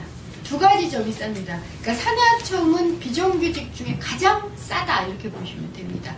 왜 싸냐면 첫째, 직접적인 그러니까 노무관리, 그러니까 간접적인, 직접적인 인건비도 물론 안 들지만 다가 계약을 통해서 끊임없이 낮출 수 있지만 간접적인 노무관리비가 안 들어갑니다. 그리고 성수기 비수기에 따라서 무조건 해고시킬 수 있습니다.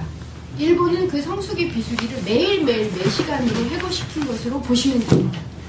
그래서 제가 10페이지서부터 간접 고용이 어떤 유형이 있는가 이 제가 지금 얘기해드리는 모든 유형을 일본에서는 금지했습니다. 일본은 파견법을 전면적으로 허용했지 제조까지 다 파견을 허용하면서 적어도 한 가지는 했습니다. 사내하청을 못 쓰게 했습니다.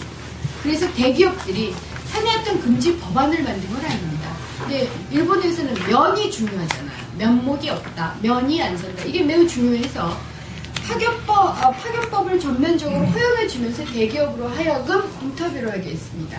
그래서 대기업들이 언론에 나와서 니콘 같은 경우 우리 회사에서는 사내하청을 쓰지 않기로 했습니다. 라고 했고요. 그러고 나서 안 썼답니다. 저는 그게 좀 이해가 안 돼서 일본인 대기업이 뭐 안 합니다라고 얘기하면 안 합니까? 하고 얘기 물어보니까 적어도 그건 지킨답니다. 그러면서 파견법을 풀었습니다. 그래도 파견 문제로 일본이 무너져 버렸는데 우리나라는 그런 식으로 사내하청을 규제할 생각이 아예 없습니다. 그 경우 파견보다는 산해하청이 더 늘어납니다. 두 가지이기 때문에 하나는 산해하청이 파견보다 훨씬 더 쌉니다. 규율을 받지 않는 근로를 쓸 수 있기 때문에 가장 싸고요. 두 번째로 파견 업종하고 파견 직무하고 산해하청 직무가 이미 구분되어 있습니다. 한국에서는. 그래서 파견법을 풀 경우는 산해하청은 늘 대로 늘고 기존의 정규직 일자리 중에 일부가 파견으로 되돌아갈 것입니다. 이것은 제가 인사노무관리 담당자들 20명에게 직접 질문하고 얻어들은 대답입니다. 어떻게 질문을 드렸냐면 파견 허용 원하세요? 네. 그러면 산해하청, 귀사의 산해하청을 파견으로 대체하시겠습니까? 차를 사시든 10페이지 보시면 무슨 차를 사시든 이 왼쪽 바퀴는 산해하청이, 오른쪽 바퀴는 정규직이 만든다. 맞습니다. 임금 격차는 50% 이상 납니다. 그리고 일은 같습니다. 심지어는 제가 이거 직접 현대 인사노무관리 담당자에게 이 질문을 했습니다. 정규직 업무하고 비정규직 업무 중에 어떤 게 더 복잡하고 힘이 들다고 생각을 하십니까? 라고 질문을 드렸더니 이런 대답을 했습니다. 물론 그 전에 제가 산해하청 근로자, 산해하청 노조, 정규직 노조, 정규직 근로자를 몽땅 면담할 겁니다. 라고 말씀드리고 들어갔습니다. 그러니까 무슨 대답을 하시든 저는 나머지 4명한테 다시 물어볼 거다 라고 얘기를 했더니 뭐라고 답변해 주셨느냐면 정규직에게 물어보시면 10명 중에 6명은 산해하청 일자리가 더 어렵다라고 대답을 할 겁니다. 산해하청한테 물어보시면 10명 중에 10명이 산해하청이 훨씬 더 일이 어렵지요. 그러면 저희 회사한테 물어보면 반반입니다. 이게 제 대답입니다. 라고 대답을 하셨어요. 그래서 공정을 돌아보니까 산해하청 일자리가 훨씬 더 어렵습니다. 그래도 임금은 반 이하. 불법입니다. 그리고 직접적으로 이 키맨, 즉 오더를 내리는 사람이 이 정규직입니다. 비정규직에게 오더를 그런 경우 무조건 불법입니다. 이게 사례 1이고요. 즉 라인이 혼재되어 있는 경우. 사례 2가 이제 라인이 분리되어 있는 경우입니다. 그래서 11페이지가 많이 그 다음 페이지에 보시면 요게 호텔 조직주 중에서 FK라고 불려지는 거하고 그 다음 관리부 중에 시설부 쪽 제가 객실부 그림을 잘못 그렸는데 객실부의 GSFD, FK로 보시면 됩니다. 그러니까 게스트, 그러니까 직접 GS는 직접 고객 면접을 하는 것, 하여튼 그런 거라고 보시 자세한 설명을 제가 못 드리고요. 주로 요 객실부가 지금 산해하청이 됐습니다. 그래서 요 라인을 아예 떼어서 하도급을 줬다 이렇게 보시면 됩니다. 그 유명한 하도급 업체 중에 하나가 현대라는 대기업이 하는 아이비스라는 곳이 이 호텔 업계에서 굉장히 유명한 산해 하도급 업체입니다. 그런데 여기 문제는 아까 현대자동차 같은 경우는 숙련도 차이가 없다라고 대답을 제가 드렸는데 여기 숙련도 차이가 아주 심하게 있습니다. 제가 일을 해보면 아는데요. 이 정규직이든 비정규직이든 룸메이드가 하루 8시간 동안 14개의 방을 치워야 됩니다. 그래서 평균 20분 동안 한 방 치워야 됩니다. 이거 불가능해요. 제가 해봤는데 제가 주부입니다. 물론 일 잘하는 주부는 못 되지만 그래도 주부가 1시간 이상이 걸리는 거예요. 1시간 반 정도 걸리는 일을 층을 오가면서 쉬어가면서 그러니까 20분씩 해야 됩니다. 정규직은 이 정도의 숙련을 가지고 계십니다. 굉장히 섬세하고 꼼꼼하게 하십니다. 그래서 스위트 룸이나 웨이아필 룸에 배치가 되는 거고요. 근데 비정규직들은 급여가 굉장히 짭니다. 보통 100만 원 정도 받습니다. 이 급여를 가지고 1일 8시간 14개의 룸을 청소하고 그 다음서부터가 인센티브입니다. 그걸 감당해낼 40, 50대 아주머니들 혹은 30, 40대 언니들이 없으십니다. 그러다 보니까 현대 아이비스 같은 큰 산해하청 업체조차도 인력이 너무 들쑥날쑥해서 손님들이 계속 컴플레인 하십니다. 그래가지고 정규직이 컴플레인은 정규직이 맞고요. 특히 조선호텔 같은 경우는 비정규직이 도저히 일을 제대로 못하셔서 정규직이 직접 들어갑니다. 즉 오더가 직접 내려가는 거죠. 숙련 차이도 있습니다. 그리고 숙련 차이가 불가피합니다. 지나치게 그러니까 낮은 임금으로 쓰고 있기 때문에 최저임금 플러스 주휴수당 정도 더 주신다라고 생각을 하면 됩니다.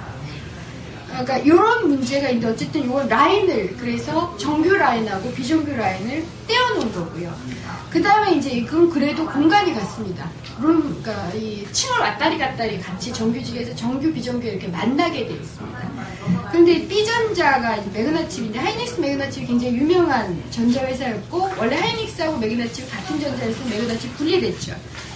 전자회사 같은 경우는 공간을 분리시켰습니다. 그러니까 공장이, 그러니까 공장 내에 들어가면 1공장, 2공장, 3공장 이런 식으로 있고 1공장의 공조실, 2공장의 공조실, 뭐 3공장의 공조실 여기는 다 산해화적으로 하고 있고 같은 업무를 하는 중앙통제실 같은 경우는 정규직이 합니다. 뭔 일이냐면 이게 반도체 업체입니다. 반도체 업체는 온도와 습도가 매우 중요하기 때문에 거기에 전문적인 기사분들이 계십니다. 근데 그 기사들이 1공장에 있는 경우는 산해화도급이고 중앙통제실에 있는 경우는 정규직이다. 이렇게 보시면 됩니다. 그래서 여기 불법이라고 놨습니다만 사실은 달라진 거 없습니다. 그 다음에 이제 정규직 전환 정도를 제가 표 8, 표 9 뭐 이런 걸 본 건데 비정규 입법 이후에 정규직 전환 정도가 조금 올랐습니다. 이게 뭐 여러 가지 썰이 있긴 합니다만 약간 한 2% 정도 약간 올랐다 정도로 지금 저희들이 이게 기간별로도 다릅니다. 이렇게 보시면 됩니다. 그러니까 다른 말로 해서 이번 비정규 입법은 직접 고용 기간제에 해당합니다. 그 다음에 요건 또 잘 알아두셔야 되는데 혹시 노동부 자료를 보시면 한시적 근로라고 하는데 한시적 근로는 한시적 근로 전체가 기간제 입법 대상 아닙니다. 누누이 이것을 지적을 했음에도 불구하고 노동부가 계속 규모를 부풀려서 고용 대란서를 얘기를 하기 때문에 저희들이 이제 직접 짜져 들어온 게 통계청에서 조사를 할 때 한시적 근로의 3가지 범주가 포함이 됩니다. 첫 번째가 기간제입니다. 즉 고용 계약 기간이 명확하게 있는 경우. 그 다음에 나머지 2 조항이 비기간제인데 말이 좀 이상합니다. 하나가 계약 반복갱신이고요. 또 하나가 계속 기대 불가입니다. 저희가 좀 너무 이상했던 게 계약이 없는데 기간이 없는데 왜 계약 반복갱신이라고 썼는지 잘 모르겠습니다. 근데 실제로 그렇습니다. 예를 들자면 이런 거 예상하시고 식당에 가서 밥 드실 때 제가 가끔 물어보는데 아주머니 정직원이세요? 그러면 네 그럽니다.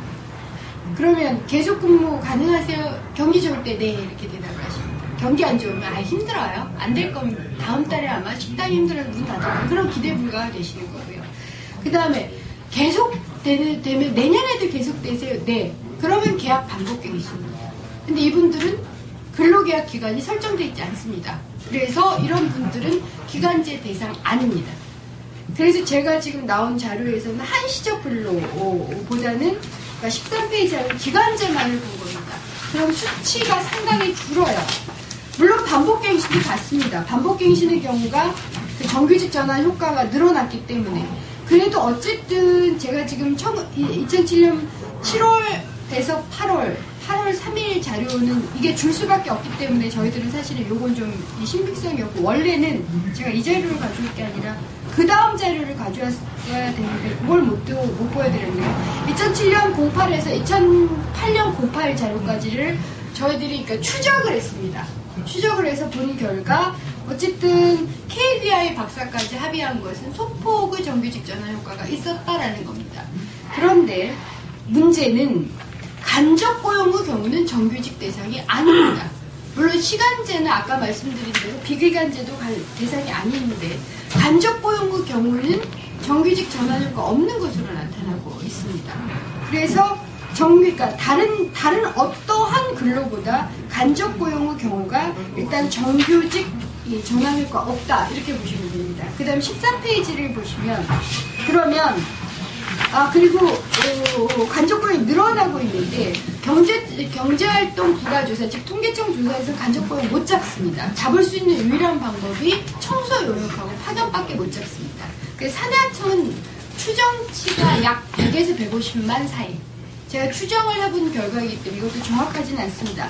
1600만 정도니까 100에서 150만 명 정도가 산해하청이다 이렇게 보시면 될 것 같습니다. 이 비중이 늘어나는 이유가 기간제 입법 때문이냐 아니냐의 논쟁이 있었습니다. 근데 저희들의 결론, 저희들이라면 정확하게 말씀드려야 되는데 비정규 입법의 효과에 대해서 분석을 한 사람, 혹은 분석해서 페이퍼를 낸 사람은 딱 5명입니다. 5명의 박사가 있습니다. 여기 이 5명, 우리나라가 너무 이 박사수가, 이런 영어 박사수가 적어서 이 5명의 박사들이 진검승부를 한번 해봤다라고 보시면 됩니다. 그 중에 3명은 명확하게 기간제 입법이 총고용을 줄이지 않으며, 다만 정규직 전환에 대한 소폭 효과가 없었지만 대체적으로 아직은 미흡합니다 라고 3명이 결론을 내렸습니다. 거기에 한국노동연구원 박사가 2명 있었고요. 한 명이 KDI 박사입니다. 유경준 박사라고 해서 이분은 원래는 저희들하고 이런 의견이 저하고는 달랐던 분인데 3사람 명확하게 냈고, 제가 가져온 자료가 사실은 그 유경준 박사가 분석한 자료 일부를 가져온 겁니다. 3명이었고요. 나머지 2명은 중에 1명은 뭐라고 대답을 했느냐면 심증은 있으나 물증이 없다. 이게 결론입니다. 다른 말로 말해서 경제학 교과서에 따르면 규제가 들어가면 고용이 준다. 이게 경제학 교과서의 첫 장에 나오는 겁니다. 따라서 비정규 입법이 들어갔으니 고용이 줄어야 되는데 그게 심증인데 아무리 뒤져봐도 온갖 이 데이터를 다 돌려본 결과 물증이 없다. 이 결론이 나왔습니다. 맨 마지막 분, 이분이 또 저희 노동연구원 박사인데 이분만 비정규직 입법이 부정적 효과가 있다 이렇게 말씀했어요. 부정적 효과는 뭐냐면 정규직 전환 효과는 인정한다. 다만 기간제가 용역으로 전환하는 부정적인 효과가 있었다라는 대답인데, 이분이 들은 케이스가 문제가 됐습니다. 기간제를 한 게 아니라 계속근무 기대 불가가 늘었고, 또한 계속근무 기대 불가가 용역으로 전환하더라 라고 제시를 하시는 바람에 저희들 내부에서 디스커션 하다가 기각됐습니다. 왜냐하면 그건 기간제 입법의 적용 대상이 아닙니다. 이렇게 답변을 드렸던 거예요. 결국 비정규 입법이 사실은 지난 주장을 살펴보면 이 주장도 예스, 저 주장도 예스입니다. 즉 노동계는 기간제 입법이 별로 효과가 없을 거다. 그다지 효과 안 나타났습니다. 정부는 처음에 만들 때 기간제 입법이 정규직 전환 효과는 좀 있을 거다. 예스. 둘 다 손을 들어줬고요. 전체적으로 총고용 문제는 안 났는데 며칠 전에 고용도양 발표됐죠. 그래가지고 작년 12월부터 고용이 줄었습니다. 상용 임시가 비정규 정규로 나눈 거 좀 다른데 상용 임시 일용 전체가 줄었고 임시 일용이 훨씬 더 빨리 줄어서 12,000명이 작년 12월에 줄었고 올해 1월에 103,000명이 줄었습니다. 그래서 결국 고용대란이 모든 신문에 떴고 고용대란 말미에 맨 마지막에 문화일보서부터 그 기사를 떴는데 비정규 입법 때문이다 라는 기사가 다시 났습니다. 물론 저는 아까도 말씀드린 것처럼 공개적인 언론 활동이 불가능하기 때문에 그렇게 쓴 기사는 거짓이거나 사기. X축이 사회보장입니다. 그러면 노동상권도 많이 보장되고 사회보장 수준도 높은 게 정규직이고요. 그 다음 비정규직 일부도 대300인상 대기업에 있는 비정규직 경우도 일정하게는 좀 보장이 되는 그 다음 비정규직이고요. 그 다음에 이제 우리나라 회색지대, 화물연대, 그리고 얼마 전에 전국 88cc 캐디 분들 52명이 해고, 그러니까 이게 자영업자이기 때문에 출장 정지 처분을 받았습니다. 이게 이제 여기서는 해고입니다. 52명을 한꺼번에 받았고요. 요즘 그런 일도 굉장히 많습니다. 그런 특고 등 회색지대 등이 있고 그 밑이 자영업입니다. 제가 자영업에 대해서는 좀 말씀을 드려야 될 것 같은데 OECD에서 자영업 비중이 가장 높은 나라 중에 하나가 또 우리나라입니다. 우리나라가 이 노동 관련해서는 여러 가지 세계 순위를 거듭 나는 그러한 수치가 있습니다. 김연아보다 훨씬 더 빠르게 세계 수위를 자리에 잡고 있는데 자영업 비중이 높은 이유가 있습니다. 미국 같으면 10%가 안 되죠. 자영업의 특성은 첫 번째, 이혼율이 제로다. 이혼율 조사한 연구 결과가 있습니다. 지난 10년간 자영업의 이혼율이 0%입니다. 이게 얼마나 피눈물 나는 얘기냐면 1997년에 그 퇴직금 받아서 정리해고 명예퇴직하셨던 정규직들께서 자영업으로 들어왔습니다. 근데 자영업은 또 생존율이 10%가 안 됩니다. 그러니까 10명 중에 1명은 퇴직금을 다 쏟아붓고 망했다라고 보시면 됩니다. 그렇지만 나머지 10%가 남아서 그나마 먹고 살았는데 그 이윤율을 보니까 0%더라 그런 겁니다. 그런데 그분들이 이번에 부도 사태에 직면을 했습니다. 용산 참사 이분들이 이제 자영업자인데 저희 남편하고 같이 제가 용산 참사 현장에 갔습니다. 저희 남편이 기겁을 한 이유가 뭐냐면 자기는 철거민이라고 써있길래 최하층이라고 생각을 했다. 아닙니다. 이분들은 중산층이라고 하긴 힘들지만 적어도 바로 밑에 정도는 됩니다. 왜냐하면 그 용산 그 거리에서 사업을 하시려면, 자영업을 하시려면 권리금 최소 1억 주셔야 됩니다. 1억 정도의 권리금을 가지고 10년, 20년 정도 했던 분들이면 돈 좀 있으시는 분인데 그런 분들조차도 망했다는 거죠. 어찌됐든 간에 망했고 심지어는 72살쯤 되셔서 불에 타 돌아가셨다라는 것이 현재 자영업의 현실입니다. 근데 그 자영업자들은 절대로 일자리를 얻으려고 하지 않습니다. 이윤율이 0%를 하더라도 내 노동 뜯어먹기 위해서 나오는 돈이 있습니다. 이윤은 아니지만 급여는 받는다는 거죠. 그 급여 수준보다 좋은 일자리가 우리나라에 없습니다. 그래서 우리나라는 여기서 이제 정규직 그냥 정규직대로 알아서 가고 줄어듭니다. 여기 공기업 선진화해서 줄고, 뭐해서 민영화해서 줄고, 구조조정에서 줄고, 간접고용에서 줄고, 대기업이 크면 클수록 줍니다. 예를 들어서 지역에 가셔서 롯데 할인마트가 들어왔다. 그러면 거기서 정규직 다 줄었다라고 보시면 됩니다. 롯데는 절대로 정규직 안 씁니다. 이거 롯데만이 아닙니다. 그렇게 보시면 됩니다. 어쨌든 정규직은 그 위에 있는데 점점 준다. 그래서 제가 가끔 이런 얘기도 드리는데 우리나라에서 임금 양보를 해서 일자리 나눌 수 있는 임금 근로자가 몇 명 정도 된다고 보십니까? 제가 최대 추정해서 120만, 즉 10%가 안 된다고 저는 그냥 봅니다. 적어도 내 임금 동결할 수 있는 사람은 저 같은 정규직인데 전체 근로자의 10%밖에 안 됩니다. 대기업 혹은 공기업에 있는 사람이나 간신히 노사 양보할 수 있습니다. 나머지 90%는 양보할 수 없습니다. 근데 계속 양보하라고 얘기를 해서 전 도대체 지금 무엇을 양보해야 되는지 잘 모르겠습니다. 오히려 저는 기업이 무엇을 양보하고 있는가를 최근에 많이 질문을 합니다. 이런 얘기를 하니 계속 경고를 먹을 수밖에 없다는 걸 압니다만 적어도 나라와 민족을 위해서 제대로 된 얘기는 좀 해야 되겠다라는 게 저희 입장이고요. 어쨌든 정규직은 정규직대로 줄면서 갑니다. 근데 비정규직, 회색지대, 자영업, 여기에 이제 또 하나가 실업 백수, 비경활 일부입니다. 여기가 왔다 갔다 하는. 저희들이 그 경력 조사를 했습니다. 이력 조사를. 10년 정도는 이력 조사가 지금 현재 가능한데, 예를 들어서 이런 거 상상하시면 됩니다. 호텔을 주방장, 정규직 주방장이었다. 근데 호텔에서 보통 대부분 호텔이 경제위기 이전에도 40이 넘으면 상시적인 구조조정 대상입니다. 구조조정을 했습니다. 2003년에 예를 들어서 어떤 사람이 구조조정이 돼서 그래서 이제 주방장 캡틴이었기 때문에 중국집 캡틴이었다. 그럼 먼저 생각하시는 게 중국집 하나 차리는 겁니다. 차리셨어요. 그 당시에 제가 조사 들어갔을 때 호텔에서 구조조정 대상이 60명이었는데 그 중에 한 명만 자영업으로 성공하셨다고 그러더라고요. 거기는 퍼센테이지가 더 낮았습니다. 어쨌든 중국집 차려서 망해먹습니다. 대부분이 망해먹으면 그 다음에 잠시 쉬세요. 그러니까 비경활로 가시는 거죠. 잠시 요즘 그냥 쉰다. 이게 한 177만 나왔다 그랬어요. 사회가 뒤집어졌는데 예전에는 100만이 됐습니다. 그래서 그냥 쉬다가 그렇게 쉬다가는 이렇게 벌어먹일 수가 없잖아요. 그 다음에 이제 주로 하시는 게 특고로 가시든가 비정규직으로 합니다. 그리고 한번 그 트랙에 들어가면 계속 반복이 됩니다. 잠시 쉬었다가 비정규직으로 갔다가 그리고 자영업 한번 말아먹고 나서 다시 자영업 못 하십니다. 그 정도 돈 안 나옵니다.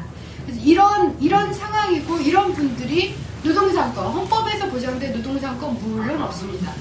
헌법에서 노동상권을 비정규직이나 자영업한테 자영업은 원래 노동상권은 안 되니까 비정규직한테 보장하지 못한다 이렇게 써있지는 않습니다만 정규직 근로 외에는 사실은 노동상권이 사각지대입니다. 그리고 아까 말씀드린 사회보험에 있어서 자영업은 사회고용보험 대상자가 아예 아닙니다. 우리나라만 그러면 외국에서 자영업은 뭐 보험을 듭니다. 실업扶助같은 거 해줘요. 그리고 이것은 사회보험이 아니라 일반 조세로 재정을 그냥 쏟아붓습니다. 그러니까 자영업에도 우리나라는 없기 때문에 특고나 자영업으로 갈수록 사회보험은 안 되고요. 그리고 이 사이를 왔다리 갔다리 하는 게 드디어 20대에서부터 시작됐다 이렇게 보시면 됩니다. 만약 그런데 이것이 10년, 20년 됐다라고 상상할 경우 우리나라가 유지할 수 있겠느냐라고 제가 질문 드립니다. 대부분 제가 이제 정경련이나 경총하고 이 얘기를 하는데 꼭 그 질문을 드리면 답변을 안 하시더라고요.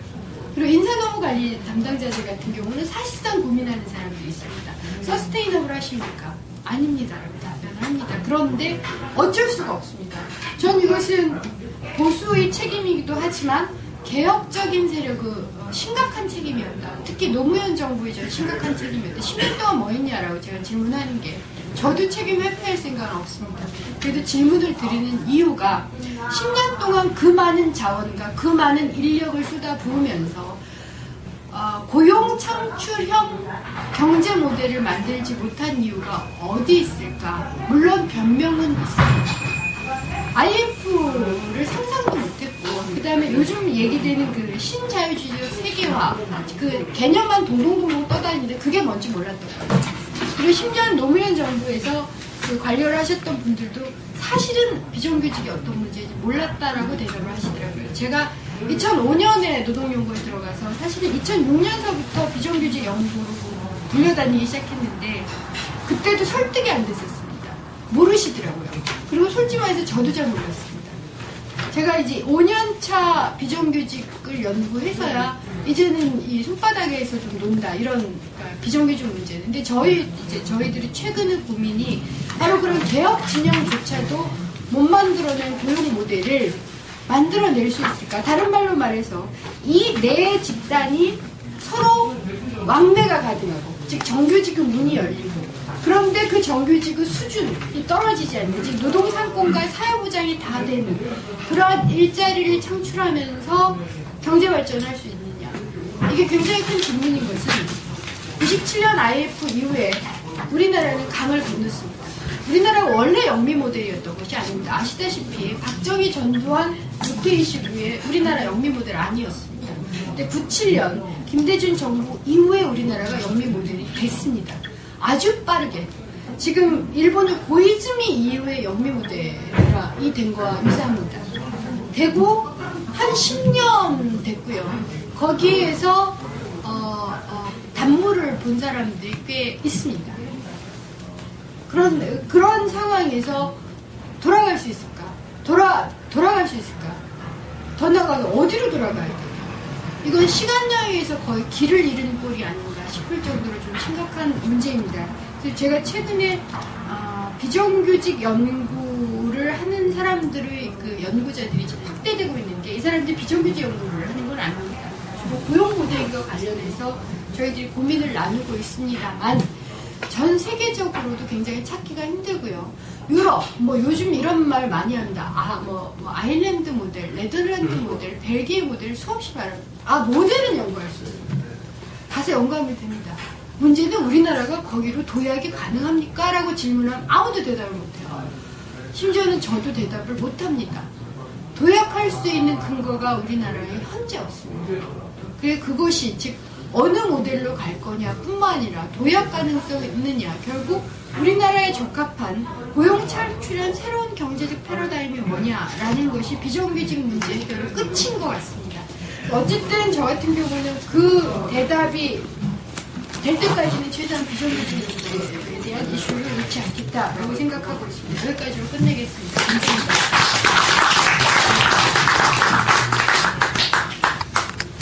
네, 질문 좀 하시죠.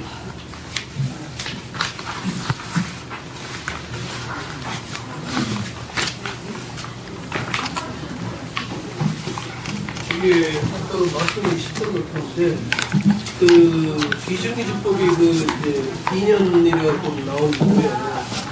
지금 그 비정규직에서 비정규직 전환이 얼마나 지금 비정규직 정규직으로 전환되는데 어느 정도 그 전환이 되는지, 지금 이제 그 2년에서 지금 4년으로 바꾸려고 이러지 않습니까? 네. 근데 그런 이제 그 지금 현재 그 법 때문에 정규직이 오히려 이제 정규직자리 일자리 그 없어진다 뭐 이런 논의를 피워가지고, 그래서 이제 지금 비정규직이 그 법을 2년으로 이제 제한했을 때 지금 이제 몇 년 이제 2년입니까? 몇 년 이제 그 법이 이제 운영돼 왔잖아요. 지금 현재 비정규직으로 줄어들었는지 실질적으로. 우선 비정규직이 줄어들었다는 것에 대해서 모두가 동의합니다.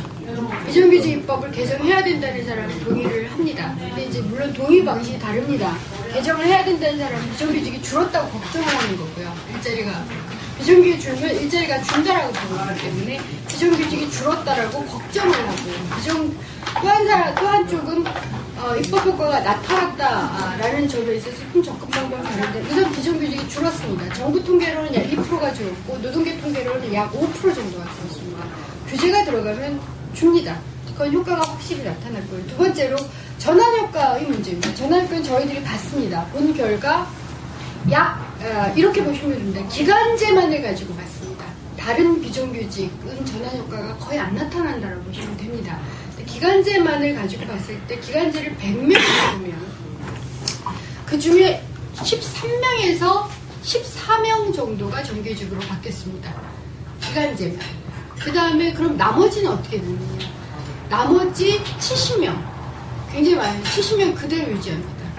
그러면 이게 기간제 2년이 안 돼서 유지가 될까 아니면 돼도 유지가 될까를 봤는데 기간제로 3, 4년 하시는 분들 꽤 많습니다. 이건 다른 말로 말해서 100인 미만 사업장, 특히 10인 미만 사업장은 입법 적용을 그러니까 5인 미만 사업장이 제외 대상입니다. 그렇지만 작은 사업장은 비정규직법 같은 거 안 지킵니다. 근로기준법도 안 지키는데 예를 들어서 고용보험을 반드시 가입해야 되지 않습니까? 안 가입하잖아요. 그거 똑같습니다. 그래서 그냥 유지가 되는 수치가 한 70명. 그 다음에 나머지가 실업으로 가는 경우가 있고요. 그 다음에 온갖 군데 다가 용역으로 가는 경우도 있고. 그래서 다 나뉘어집니다. 그래서 전체적으로 예전에 한 10명 정도 전환이 됐다면 이번에 한 14명 정도로 전환이 됐다. 이것이 경제위기 직전까지의 상황입니다. 문제는 경제위기 이후입니다. 경제위기 이후에 어떻게 나타날까가 이제 최대한의 쟁점인데 거기서 또 하나의 문제가 그러면 비정규직 입법이 들어가 있는데 고용은 줄었느냐? 아닙니다. 그러니까 다른 말로 이렇게 생각하시면 됩니다. 일자리가 주느냐 누느냐는 경제성장률이 결정적입니다. 첫 번째. 그 다음에 비정규직 입법은 어디에 영향을 끼치냐면 같은 일자리 중에 어디가 더 느느냐에만 영향을 끼칩니다. 그래서 비정규직 입법이 만들어진 이후에 어떤 현상이 나타났냐면 우리나라가 2002년, 3년, 4년에 일자리가 꽤 늘었습니다.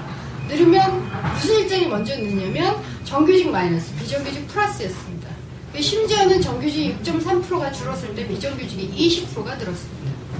이게 이제 2004년, 5년까지 경과하면 2006년, 7년서부터는 일자리가 같이 늘을 때 플러스 마이너스 구호가 바뀌었습니다.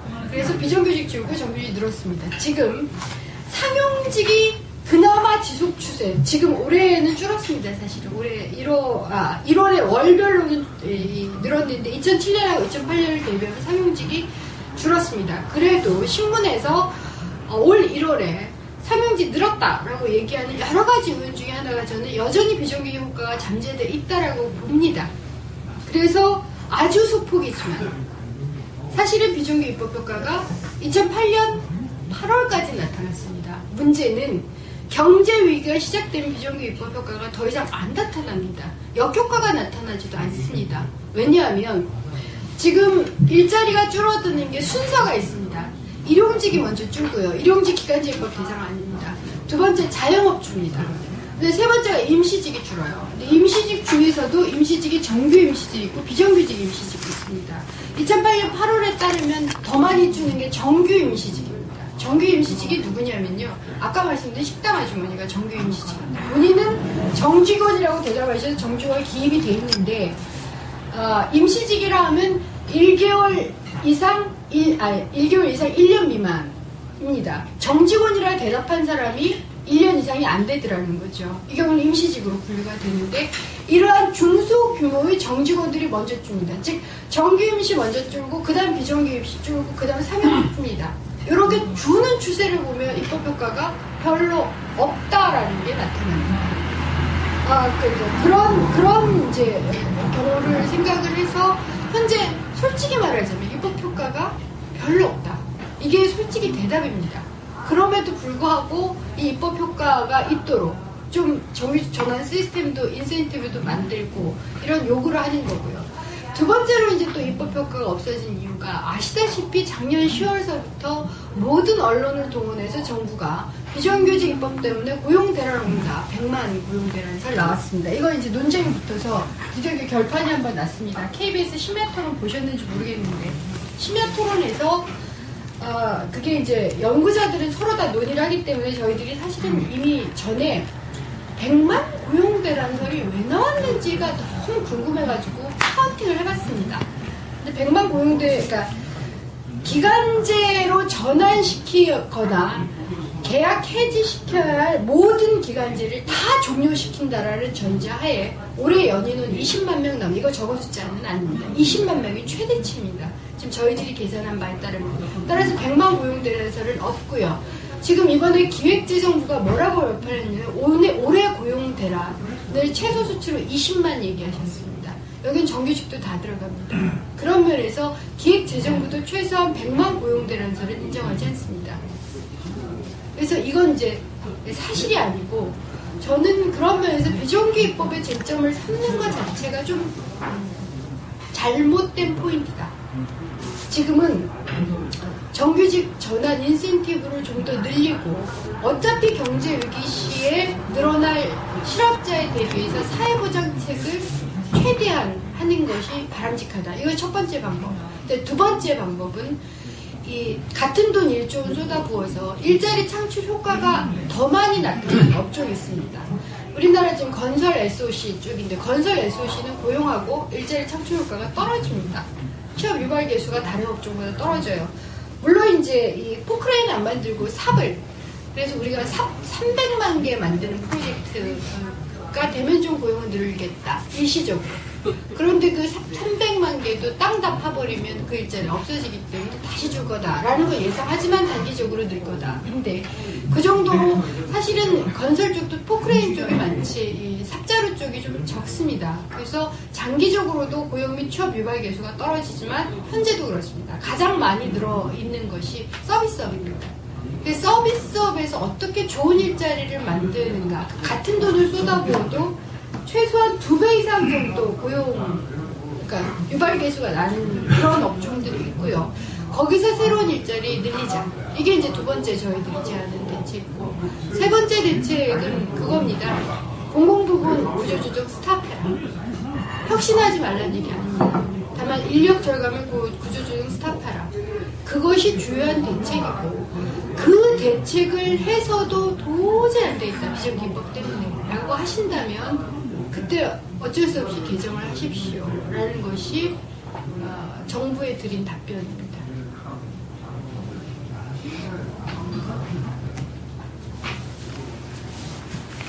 답변을 너무 길게 하셔서 듣기가 괴로워요. 아닙니다. 아니 물을 거 없었습니다. 예. 대단하시다. 고맙습니다.